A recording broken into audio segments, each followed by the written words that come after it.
And thank you for recording. I'm Katie Stone, and I produce the Children's Hour, which is, as Eric so gently and kindly explained, is a weekly public radio program on KUNM here locally, but we are actually broadcasting all over the country. And I'm going to just reduce my size of this so I can see what I'm doing and move on to the next slide. Pardon me. And so here's me. Here's who I am. We are an independent public radio program. We started on KUNM. I started on KUNM a long, long time ago as a volunteer. But then, as Eric mentioned, I am an indie spirit, and I took the show to become its own standalone nonprofit organization. And that was because I had grown the show so much that I couldn't possibly sustain it as a volunteer, and I could never quit. I mean, not that I want to quit. I love my job, but I could never have somebody come in succession after me and expect them to do the work I was doing as a volunteer. So what do? I make a public radio show every week. It goes out to more than 120 radio stations in 5 countries. I work with more than 30 children, including during COVID, who actively participate in creating the program with me. And I work with many, many people in our community and now, because of Zoom and the pandemic, in the global community. And so our mission is to make high quality kids public radio. What we saw was that, or I should say what we heard, was that most public radio stations, when they have a children's program, it is really annoying. I mean, I hate to say that about my fellow producers, but you've shut it off if you've heard these kinds of shows. It's usually an adult playing their record collection of very old children's songs. And they're not really plugged into the current kindy industry. And by and large, they're older adults, grandparents. I'm a grandparent, no problem with grandparents. But there are rarely children themselves involved in that production. And so we really, at the Children's Hour, right away when I started, back in 2001, I included children on my production team.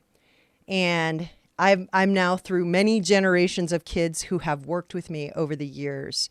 And what I really wanted to produce, and always have produced for KUNM, was programming that is not only high quality educational programming for kids, but that it doesn't alienate adults, who we know are the bulk of public radio listeners. And I also know, as a parent, I will shut something off if it annoys me.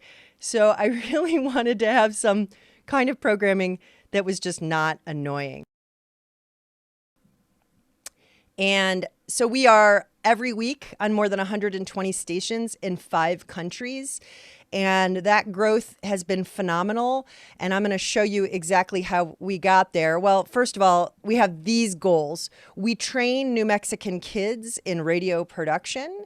And as part of that, we're offering an after-school programming opportunity that is free for New Mexican children to participate in. And since the pandemic, we're doing all of this remotely.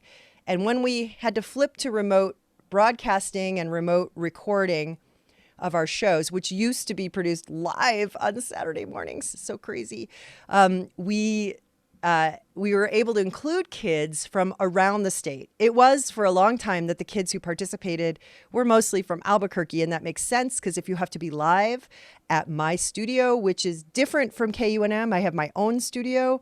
It's solar powered and it's here in the North Valley and it's huge and fits tons of kids and even a band. It's a giant soundproof space. And anyway, when we went to remote recording of our shows, it enabled us to include children from outside the metro area. So now we have kids who are participating all the way from Chama. We've had kids in Las Cruces. We have kids out in Edgewood. It's fantastic. The second goal we have is to make this super high quality show so that stations can broadcast a children's program and dedicate an hour to kids media that isn't just sort of perfunctory because they're meeting the mission of public radio, but they also enjoy it. They also like it and their listeners like it. And that's really important, especially for a model like public radio, which relies on listener support. It's the programming that draws that listener support. And so the programming has to be excellent quality. And by the way, we provide our programming to all radio stations, including KUNM, for free. We also, the third goal, and this is kind of more where it's your wheelhouse here, I wanted to build a model for other independent producers to sort of do what I did. Many of us start at a radio station and we're volunteers at a radio station and we come up with some great idea, a great show, say the Children's Hour.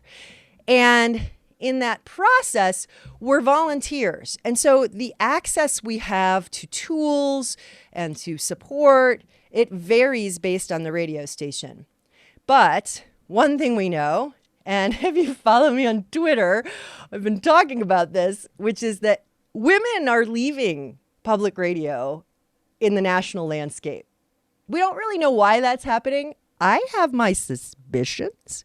This has been a male-dominated industry for years and years and years, and it's really, really hard to be a woman producer and have all the support and tools you need. Just things come easier for you guys. Grants funding comes easier for the guys. Support from stations comes easier for the guys. So I really wanted to build a model where women like me or producers like me could have their great idea for a show and make a structure around that endures the hosts themselves. So many programs have done this. I can give you examples of Radiolab, used to be just an NPR spinoff, is now its own standalone nonprofit. If you listen to Science Friday, an excellent program, they too are now a standalone nonprofit. They started at a radio station and were just an arm of a radio station. And so that structure and model I'm building now, and I'm now a few years into it, and it's working. And I can go into that more if you'd like. We have this strategy. We're constantly innovating. We're constantly thinking of the types of programming that go with a flow of a year. We're aiming for certain educational goals in STEM, in culture education, in history, and performance, and music.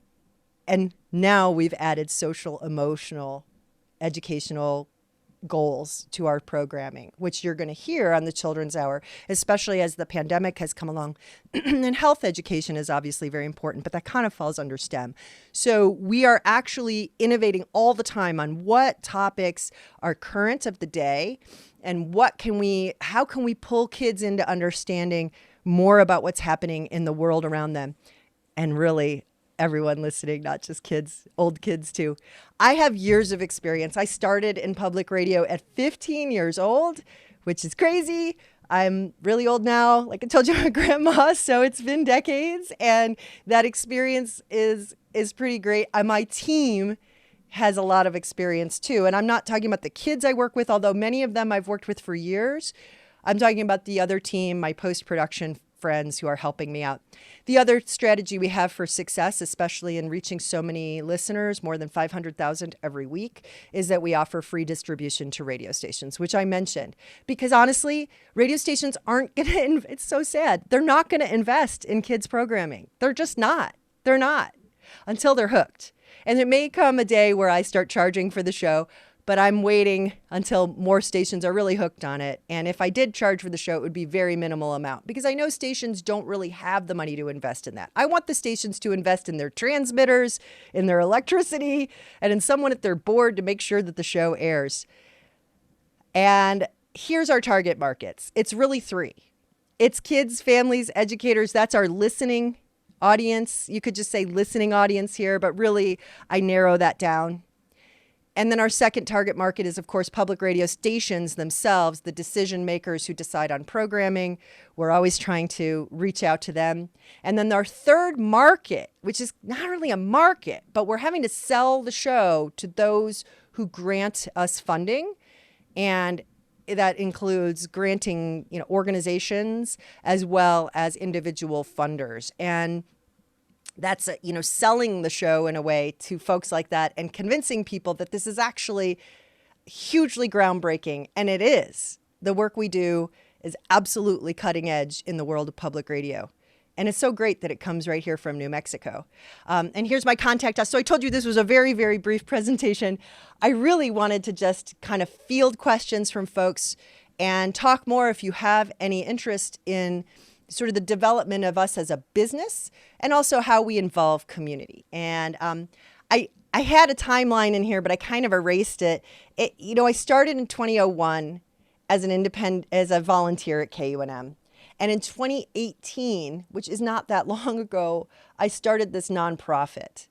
And at the time, my last kid was turning 18.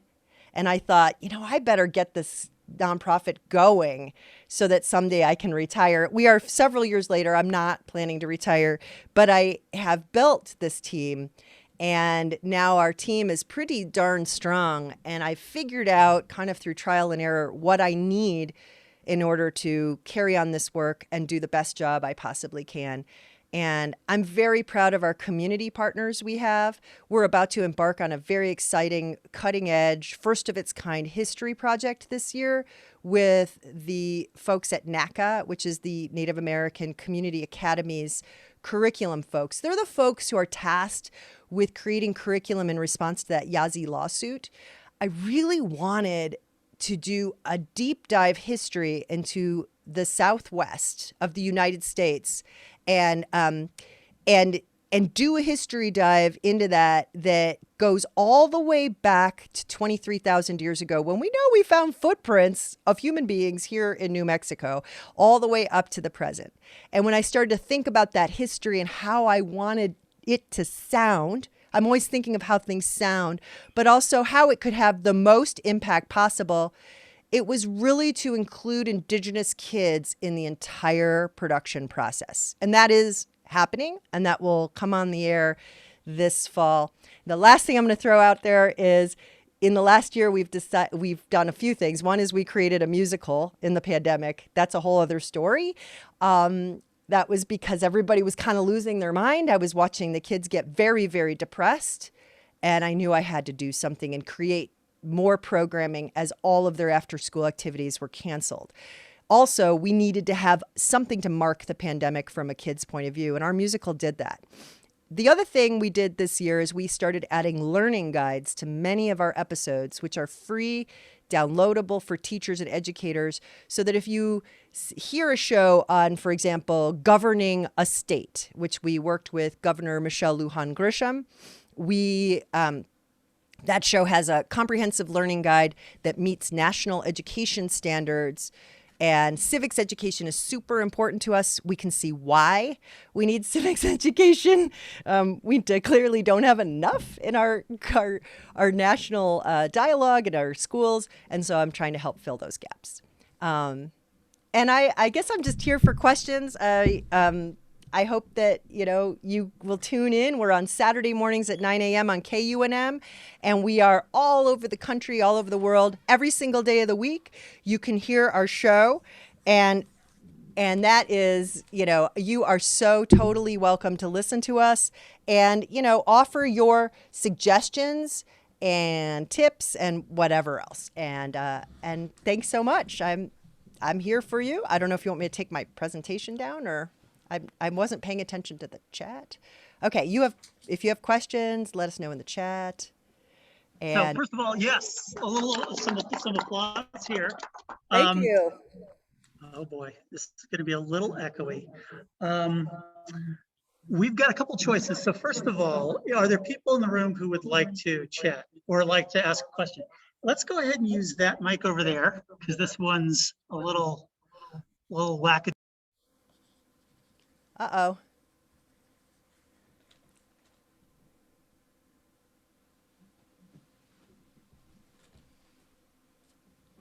I can't hear anybody. Now. All right. All right. Good morning. Thank you, Katie. I'm a big fan and thanks for all the great work. So I'm thinking about one specific thing with respect to grant funding. So one of the things that at least funding agencies want to look at is track record. And one of your goals is, to get kids started early. So can you tell us something about how some of your first alumni have done and what have they gone on to do with their lives? Oh, I'm so glad you asked me that. Um, Thank you. My very first co-host was my own son, who was 3 years old, and he was a compulsive button pusher. And I'm sure you've met compulsive button pushing 3-year-olds. So what did I do? I gave him run of a soundboard that was live on the radio. It had like 1,000 buttons. He was thrilled.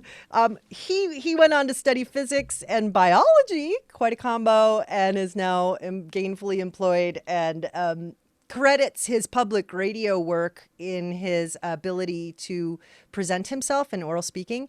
Evan Molson was one of my first co-hosts as well, and you might recognize that name. His mom was a longtime KUNMer named Rachel Moray. She passed away right at the beginning of the pandemic.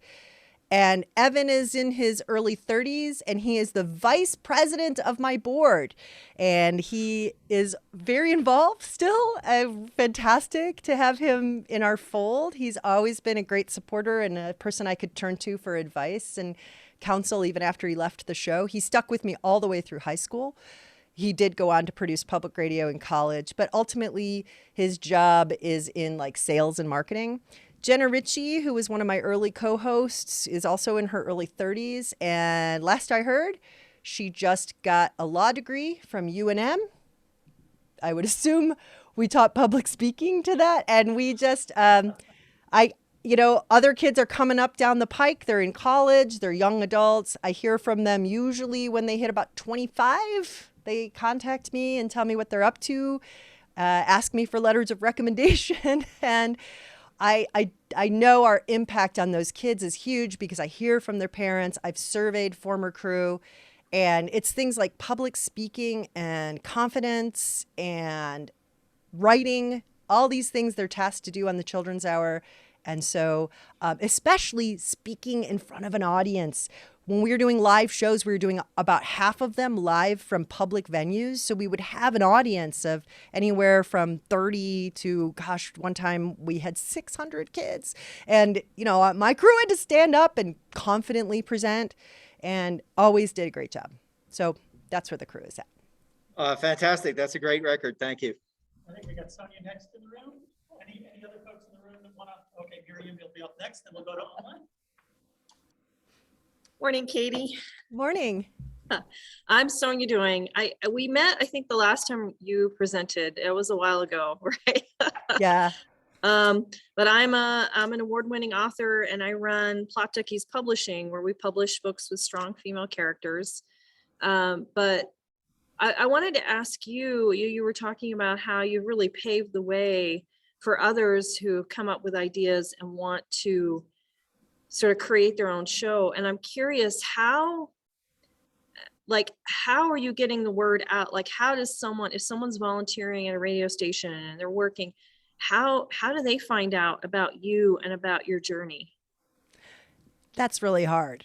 So I do not pitch this service to people, but I have consulted numerous folks, mostly volunteers on other radio stations and at KUNM, will hear me saying the Children's Hour is an independent production of the Children's Hour Incorporated. I mean, if you listen to the show, you hear me say that a few times. That's actually a legal requirement that I say that. And when it's so funny because so many people just still assume I'm a volunteer up at KUNM. I'm really not. I haven't stepped foot in the studio in 3 years over there. I've been here. And so it's been hard to explain to people that I'm an indie show because it's just a difficult thing. But Right. I have been interviewed on numerous other radio stations about my work and about the journey of an independent radio producer to pave her own way and find her own way and make the content she wants to make and be paid for it. And that is, but it has not been a major marketing effort on my part. But I'll give you a quick example. I work with a post-production lady, woman who's in her early 30s. She's out of Philadelphia, and she was the director of the news department at a public radio station in Nebraska. And she was explaining to me after working with me for like 5 months, she said, I really loved this work because it's just, I get to learn so much, but also I'm watching you just do your dream. And it's like beautiful to watch. And then she explained to me how she had this independent, investigative team at this Nebraska station. And the station management just didn't value it and didn't get it funding, and it died. And she said, had I known there was a possibility to just like jump off board of the Nebraska public radio station and make your own thing, I would have done that back then. And so I think, for right now, we're just creating models that we really hope that other people can, follow, see, and be inspired by. Awesome. I'm going to send you an email. I think you'd be a great guest on a podcast that I know of. So I'll send you some information about it. Okay. Sounds great. Sounds great. Thank you. And if you are a publisher, by the way, Sonia, I just want to say to you that the kids themselves choose the books that they review. And I put them out there to them. I take photographs of them at the present moment because we're in a pandemic. And so you're always welcome to send us books, and anything that they don't review, the Children's Hour has its own little free library. So they end up in there. Yeah. Awesome. I'll send you some info on that. Thank you. Okay, great. Thank you. Hello, Miriam Ortiz-Pino here. Two quick things. First, I'm super excited that you're including civics in your plan for the year. I just actually heard Barb McQuaid on Cafe Insider podcast this morning talking about the importance of civics and the decline of civics education in our schools. So that's very exciting for me. And the second thing is, I want to know what your relationship with podcasting is. Is the Children's Hour available as a podcast? And is that a way to do funding, or is that in conflict with your nonprofit status? Thank you and for asking. Does that provide the extra opportunity for these other people at other stations that are volunteering and need to make some money? This is such great questions. Thank you. Okay, so I'm going to jump right to the podcast. I can't believe I didn't say that. Yes, we're a podcast. Our podcasts get thousands of downloads every single week. So we are definitely a podcast. Every show becomes a podcast. There are some issues with that in terms of licensing of music. And so the podcasts may be slightly shorter. If we've included something like an Al Green song, we have to cut it down to 30 seconds. But I've worked really hard on my relationships in the music industry of children's music. So I actually have permission to use all those other songs. So yes, we have a podcast. Do we monetize our podcast in any way? Oh, I am offered this all the time. If only I would let podcast companies throw in their ads to my shows, I could do that. But I have it's not a nonprofit conflict. It's an ethical conflict for me. I really don't like advertising to kids. I just don't like it. I mean, my target audience are kids, and I don't need the funding from that source. It's not enough to woo me to advertise in a different way other than our announcing our sponsors. For other folks who get involved in our shows from other stations, there's always the possibility for other producers to submit their work to me. And I have let that be known in sort of the internal blogging of public radio producers. And some folks do send me content, and, my standards are really, really high. And so I don't always, in fact, most of the time, I don't include other people's stuff because I just have a really high standard, and it has to fit into our themes. But I hope I've answered that. So yes, we are a podcast. Yep. We do have sponsors who sign up for our podcast on Patreon, and they kick us $1 or $5 a month. That is a great way to support us, by the way. It really, really helps us. But also those folks, they get to hear all our shows ahead of the broadcasts. So they go out first. So for example, this week we're on Porcupines. If you were a Patreon supporter, you could already listen to that show and listen on demand. But our podcasts for everybody else that go out for free on our website and everywhere else you hear podcasts, those go out on Sundays at noon usually, but pretty much after every station has broadcast the show. Cool, Did I thanks. answer those questions, Miriam? I hope so. Let's see. I'm going to, we're going to go online, but I have a question from online that I will ask on somebody else's, on Andrew's behalf. And he was asking, where do you find and how do you stay on top of unique children's music? Since you no longer have, I mean, you know, is that part of your regular listening, or do you get referrals from the kids? How do you find the music that you get? Because it's great, and you have like live acts, you know, when you can. I'm so glad you asked this question. I get asked this a lot. Like, how do you find songs on, I'm about to do a show on parasites just because everybody wants to learn about that. And, I can't believe how many songs I'm finding about parasites. I do a tremendous amount of research about music for every single episode. And there are several independent children's music forums where there's some on Facebook and there's some that are not on Facebook that are elsewhere. There's a site called Playtime Playlist, which is a place where independent children's musicians post their latest works. But the kindie music industry as a whole has been remarkably and stunningly white. And I have been part of a team called Be the Change. It's an organization that's sort of a standalone.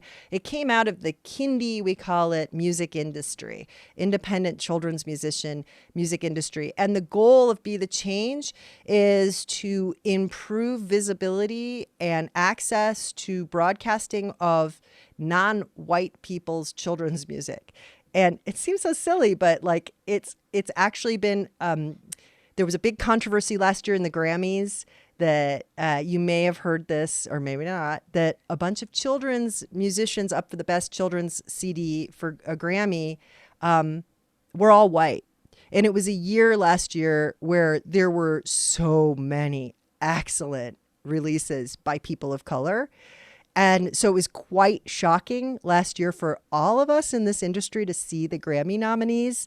And I felt so sorry for those kindie musicians who were nominated, all of whom I know, who just were like, oh no, we're like one of the 5 white people. Anyway, of the 5 bands nominated, 3 rejected their Grammy nomination last year. So this year, the Grammys have done a fabulous job changing who decides who gets a Grammy. That the Recording Academy had a different change of membership. It's become less white. And the great news is that now there's a lot of great kids music of people of color that's getting greater exposure. So you asked me, where do I find stuff? It's research, Eric. It's a lot of research. And it's at least one day a week I dedicate to studying the music and finding the perfect music. Because I won't just play a song about mites because it's about mites. As you know, I play a song about mites because it's a really good song and it just happens to be about mites. So that's what I'm looking for. I love it. There's no shortcut. The work. It's the work. You really have to do it. Yeah. We're going to go to a couple folks online. We're going to go to William first. I'll shut off the mic here for a sec. Hi, Katie. Hi, William. If you hear me. I can hear you. Hey, that was a great presentation.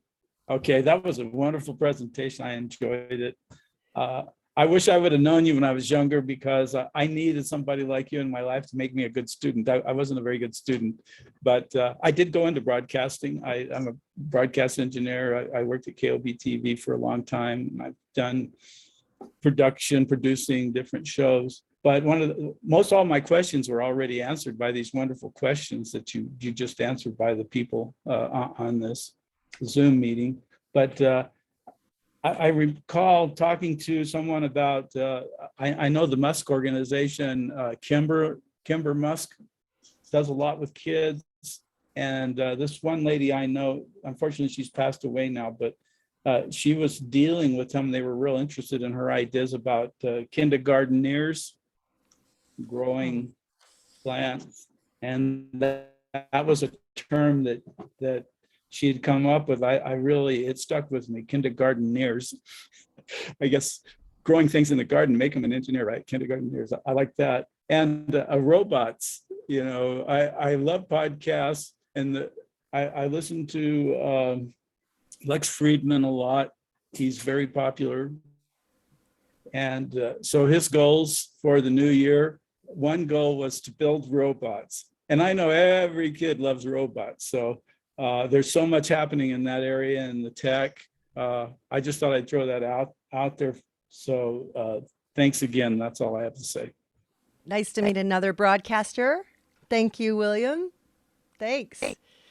Yeah, and you would know firsthand what I'm saying about, like, there aren't women broadcaster. I mean, women have come up in the broadcasting I'm 52, and it's really my age and younger that women have really come up. And there's been hosts, but not very many. We got Kate Snow. She was at 4, and now she's big time.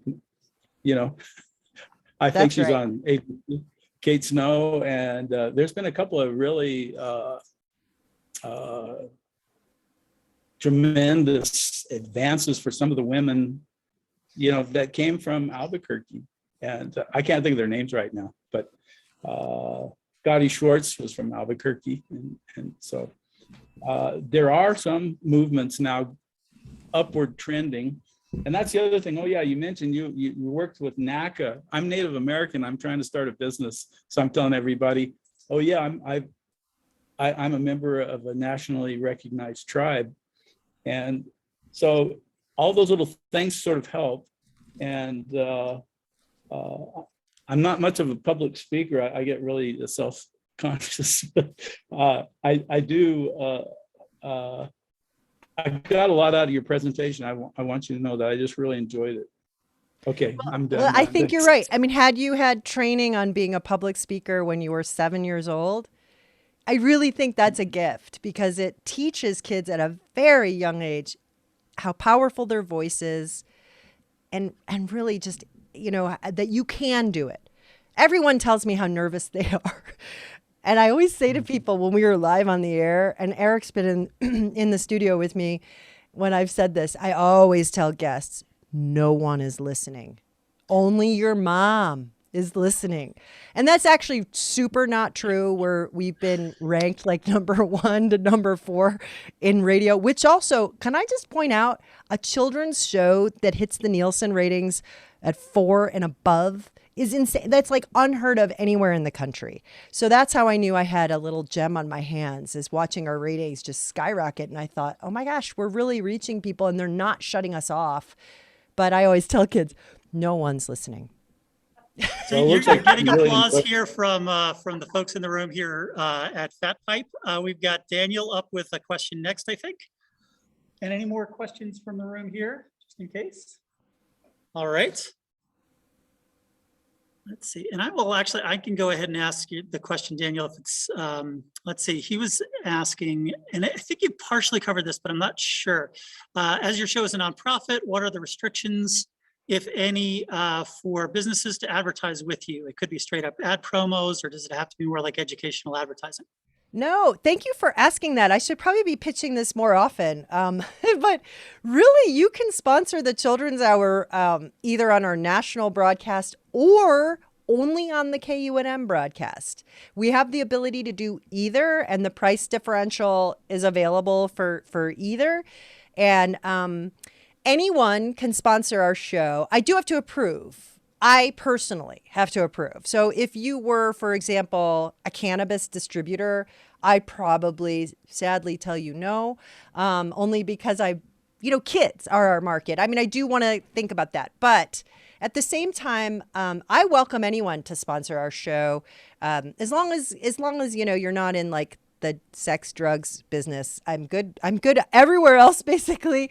And we offer 20-second sponsorship messages, and it's more than that we're a nonprofit. It's more about the FCC's rules for public radio, which are different than for public broadcast, for commercial broadcasting. So sponsorship messages have to conform to the FCC rules for public broadcasting, which just simply means I can't say, this drag race is coming up this weekend and it's $7 a person. Can't say that because of the FCC. I can say there is a drag race this weekend, open to everyone. Tickets are at dragracenewmexico.com.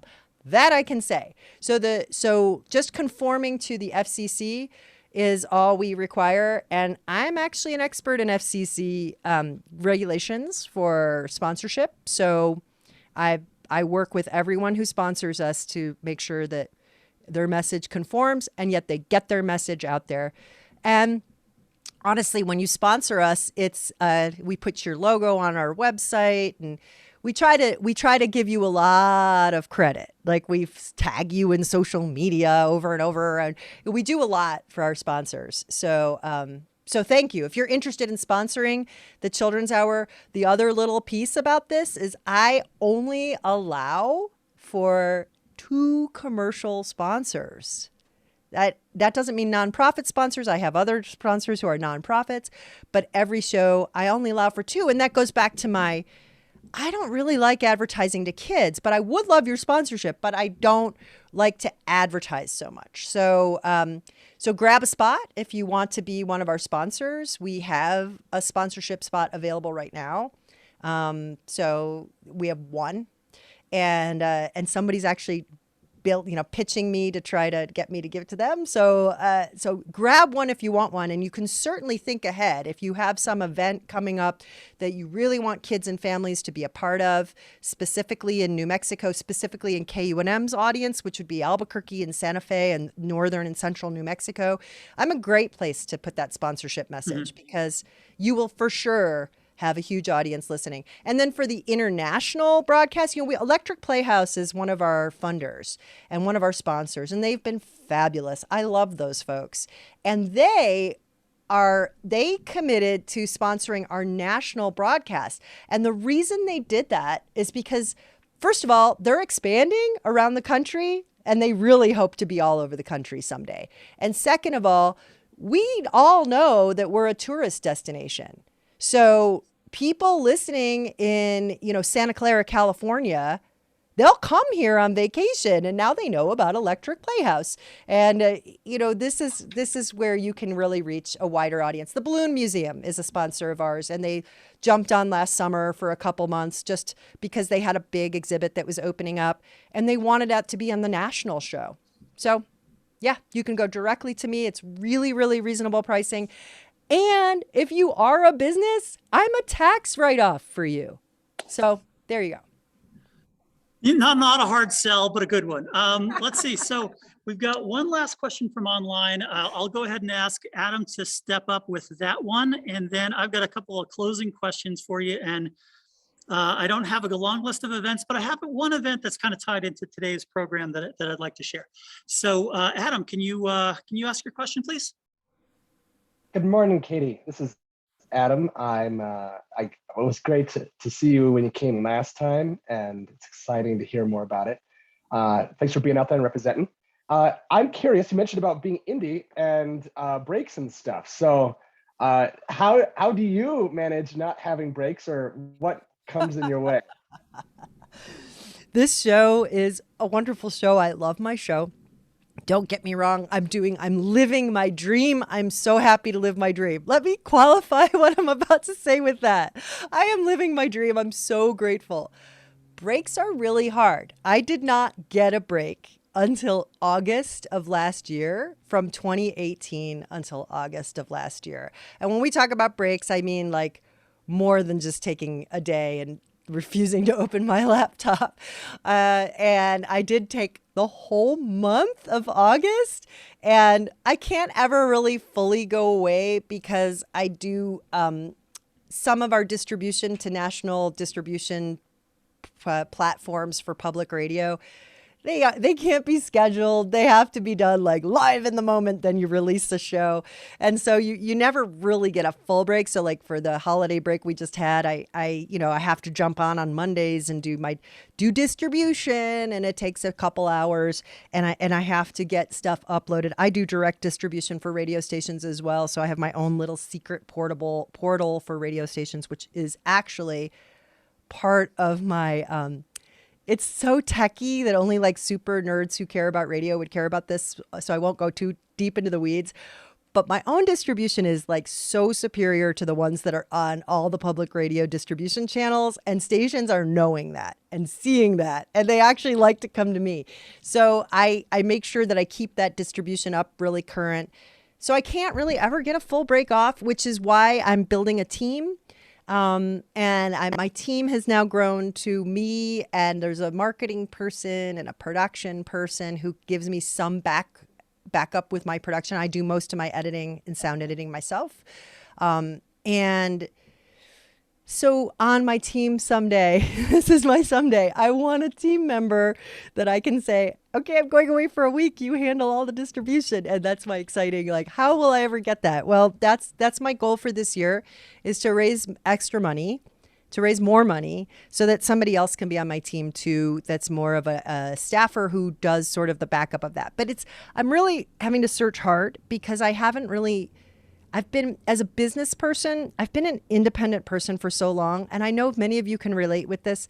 You know how like you do it better when you do it yourself? Like sometimes it's so hard to like hand over a task that you can do perfectly well yourself. And if somebody else does it, you know they're going to make a bunch of mistakes that you have to mop up.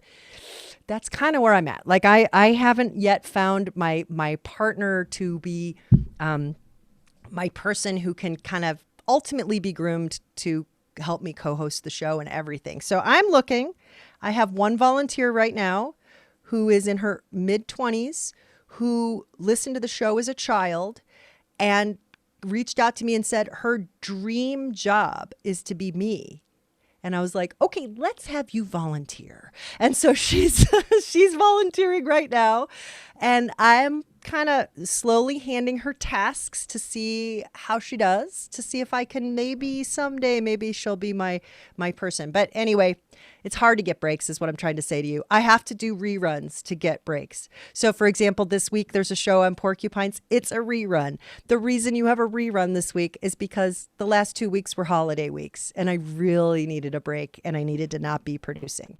So, because the production pace is really intense, but I have managed to figure out how to get it down to a little more than 40 hours a week. And my husband has begged me, and I have so far been pretty successful in taking most Fridays off, which is pretty great. So we go hiking and stuff on Fridays, and I try to just walk away from the office. Thank you for asking that. I don't know how any of you get breaks. I mean, it's probably the same thing for all of you at your indie work. It's hard. You got to play. Same. You definitely have a continual thing you're working on there. Those are great hacks. Hey, so let's see. So the last two questions, the official questions that we ask at the end of each of our 1 million cups. One is a state question for New Mexico, red or green? Oh, come on. Wait a second. What does that mean? Well, I mean, do we say it depends? How good is that red chili? And how fresh is that green chili? And, honestly, I'm a green fan myself, but I grow chili. And so I'm mostly a green fan. And we make an incredible hot sauce. I don't know if you've ever had Andrew's Insanity sauce. I have a husband who makes this thing called Andrew Stone's Insanity sauce. And that's made with habaneros. And those are yellow. So I guess I'm a, red, green, a or Rasta chili eater. I like red, green, and yellow. Well, we can make it, maybe there's a lobby for making it a state answer is, it depends. That would work well too. The last official question we've got is, what can we as a community do? And you've covered a number of these different things, but is there like one particular thing that you'd like folks to help in order to help you continue to grow this operation? Yes, please tell people we exist. That would be kind of the main thing. It's hard to get the word out about the Children's Hour, and even that we exist. And it's our best advertising is always listeners who love our show telling people about it.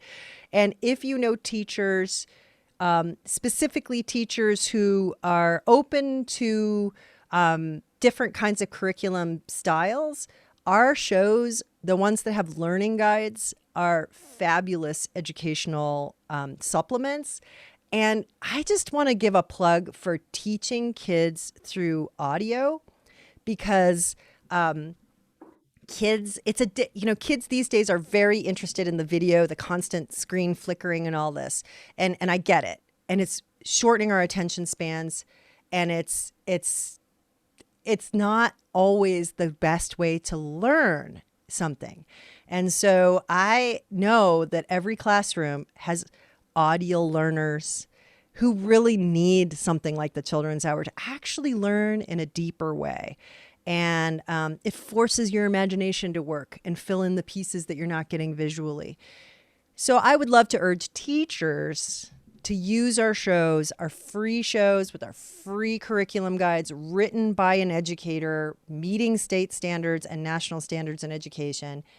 And you need an hour where you just kind of chill with your students and kind of not necessarily get a break, but it quiets everybody down. It really does. And it's a very unifying way to teach a classroom. And as we go into perhaps online learning again, it's a great way to try to meet some of those educational standards while still being far apart from one another.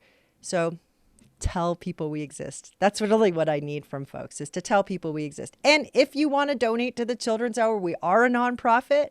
We are quite prudent with our funding. You can look at our website and see our last year's annual report to see exactly what we did with our funding and how much funding we got.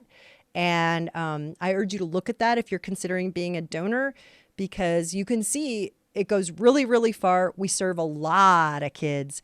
And our goal is to just keep doing that. Keep serving kids whose voices you would not hear otherwise. That's our goal. Excellent. Well, thank you. Thank you so much. How about another little round of applause for Katie? Really appreciate you joining us. And really, the service and the work that you're doing is just tremendous. I mentioned I was only going to do one announcement this morning, partially because the dog ate my homework. And that is that the New Mexico Technology Council has one of their biggest events of the year is their Women in Technology Showcase. And that's coming up in I want to say like a couple months. But today is the deadline for nominations for Women in Technology.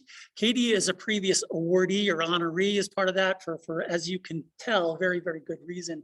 I'd ask you to think about, are there people in your personal and professional lives that would be, really, exemplify some of the different, qualities of both women and technology. So we'd love to get some more nominations that way from the wider world. And that's probably about the last thing I've got. Though I guess the last thing I'd actually say to the folks who are both online and in our audience here is, if you need any help, I'm going to post a little something about this. If you are on social media, what can we do to help you kind of spread the word about what the Children's Hour is doing? Because we'd love to help you do that. We, represents New Mexico well, and we always want to support the people who are making things happen in our community. So thanks again, and I will shut this down. Any last comments, thoughts from the from the team before we shut this somewhat weak technology thing down? Thanks again, Katie, and we are going to stop recording. Thanks. Thanks for having me, everyone.